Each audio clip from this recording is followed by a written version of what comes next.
So very good morning. So today class we'll see on about the limit gauges in case of the measuring instrument. So the limit gauges is one of the measuring. It can be called as a measuring gauges. It is not used for measuring any attributes related to your products. It can be used for measuring or any checking the any attributes towards the product, and especially it can be used during the mass productions.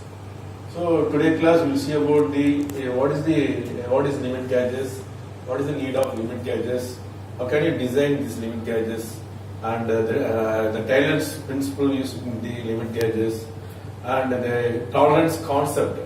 This is one of the concept we are using to design limit gauges, and the types of tolerance, and how can you, there is a procedure for designing a limit gauges. So these are the topics we are going to see in the today classes. So first, what is the limit gauges? So limit gauges is especially you are using in the quality control department for the purpose of inspecting any product which having a similar kind of products. So limit gauges, it is not only used in inspection department, it is easily can measuring or can checking the any attributes towards the product. So that is the one of the main purpose of this limit gauges. So by using this limit gauges, you need not to measure any dimensions related to your product. You can check whether this particular the size is correct or not. Suppose any bulk quantity of product it is manufacturing during the mass production. So this limit gauges will be very helpful for checking these any attributes or dimensions, particular dimensions of the products. So that is called as a limit gauges. So it is mainly used for checking a cylindrical hole for identical components with the large numbers in the mass productions. Okay. So now let us see what is the need of limit gauges next. So this limit gauges used in your mass productions. So you no need to measure the actual size of the part.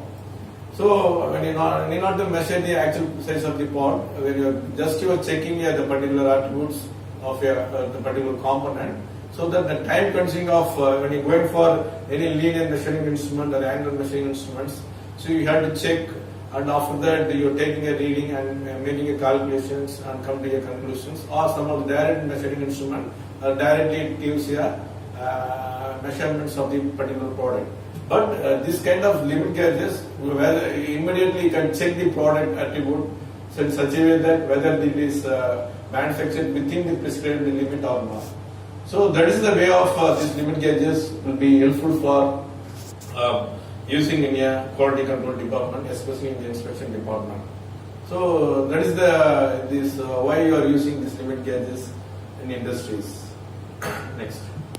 So this is see that the limit gauges, it's look like 2-ended product. So the one end is having a go end, and the other one is a no go end. So just by using this one, this is one of example of this plug gauges, double-ended plane plug gauges. This can be used for checking any holes of the particular component. So one end is having go end and another one is a no go end. So you can use this go gauges by inserting these limit gauges inside the hole. Whether go end should go inside the hole and no go end should not go inside the hole. So that is the concept behind these plug gauges, so that immediately you can verify or can checking or inspecting that particular product. So that is called this limit gauges. Just an example we have shown here. So one of the picture which gives the double-ended. There is two end. One is go end and another one is no go end. And it can be called as a plug gauges. It can be used for checking a whole type of product. So that is called a limit gauges. Now let us see the design. How can you design this limit gauges? That is especially this go end, no go end. So next slide. So for designing this limit gauges, we are using a Taylor's principle. So the Taylor's has made a certain principle. So on designing this limit gauges, there are two rules. Based on these two rules or principle, so they are made to design a limit gauges. So first, the principle one on this Taylor's principle on designing a limit gauges. Go gauges should be designed to check the maximum metal conditions. So let us see the maximum metal conditions later. So if there is a 2 end, I have seen the diagram, go end, no go end. So the go gauges should be designed to be checking the maximum metal conditions of product, while the no go end should be designed to check the minimum metal conditions. It will be checking the minimum metal conditions. And similarly, the another principle behind this designing of limit gauges, go end will be not only designed for checking the maximum metal conditions, it also will check all the related dimensions like roundness. For example, any hole is the whole kind of product. So it is not only verify the maximum metal condition, it is also to verify roundness of that hole and size of the hole and also the locations of that hole. So these are the attributes by using this go end we can able to check. And while you are designing this limit gauges, you keep it in this mind that so the go end should verify the maximum metal condition and also check all the related dimensions like roundness, size and locations of that hole. And also the no go end, it is designed to check minimum metal condition, but it is used to only that element can be able to check or verify the dimensions at a time. So in case of no go end, only it is used to verify the minimum metal conditions, only one dimension only. That is the meaning of the principle 2 behind to design. They are applying this principle on designing a limit gauges. Now let us go for the what is the minimum maximum metal condition and minimum metal conditions. Let us go to the next slide. So before going to the maximum metal conditions, so one should know about the what is a tolerance. So tolerance, you know that generally when you are going for any manufacturing divisions by using any machines, it cannot be manufactured the required product for exactly the dimensions. So it requiring a certain tolerance. The tolerance in the sense, so you are giving some permissible variations on manufacturing the product to keep up the dimensions. So that is the called as tolerance. So especially when you are using because of the human error or machine error, there is a possibility of the manufacturing the product exactly at the design size, basic size of the product. You know that the basic size and design size. So for example, 25 mm. 25 mm means while by using this machine and human, it is not possible to measure the manufacturing this product exactly 25 mm. So you supposed to be giving some permissible variations on this product because of the human error or the machine error is possible. Based on these factors you are consider, so you are giving a certain permissible variations. So that is called a tolerance. Previous slide. So previous slide. Not previous slide means Munadi slide. Okay. This is for example this diagram which gives a picture of what you mean by the tolerance, and this tolerance which can be defined as the difference between the maximum limit and minimum limit of that sizes you are going to manufacturing during the manufacturing process.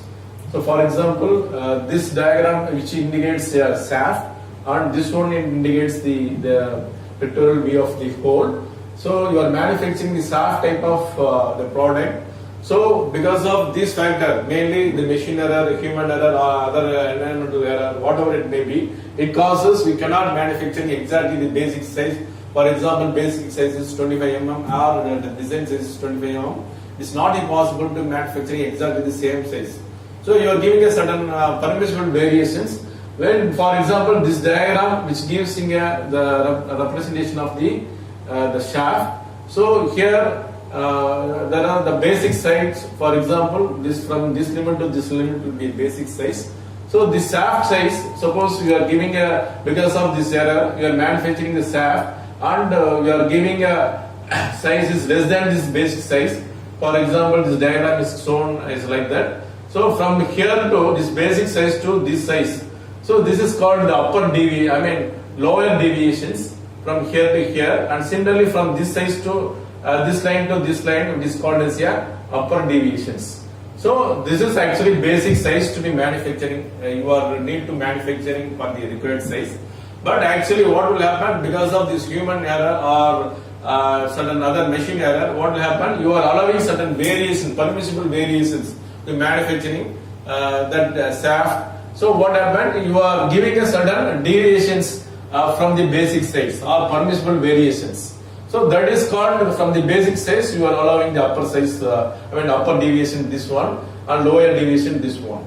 And the difference between upper and lower deviation, this is called a tolerance zone. It's called a tolerance zone. So you are deciding about while you are manufacturing that particular type of product, you are giving a tolerance. So within this limit, you is supposed to be manufacturing. It's supposed to be manufacturing that soft kind of product. So that is called a tolerance zones.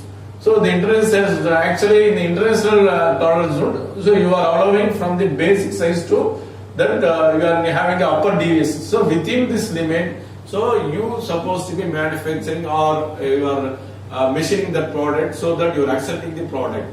So otherwise you are rejecting that certain kind of product in this case. So that is called you are the tolerance. So engaged on a shaft. So similarly, when you going for a hole, okay, this is representing the hole of the same diagram. This is the shaft, okay, and this is the hole. Here also we having a maximum size of when you are making some, for example, any product, you are making some drilling, okay. So the hole has been done, completed manufacturing the particular component, and this is the maximum size of the hole and minimum size of the hole, and this difference between these two will be that permissible variations, or this is called a tolerance zones. Actually, basic size is 25 mm, for example. So our design size, the basic size or design size is 25 mm. So you are giving allowances, okay, from this basic size from here to here, okay, that is upper deviation and lower deviations from the basic side, and difference between upper and lower deviation is called a tolerance.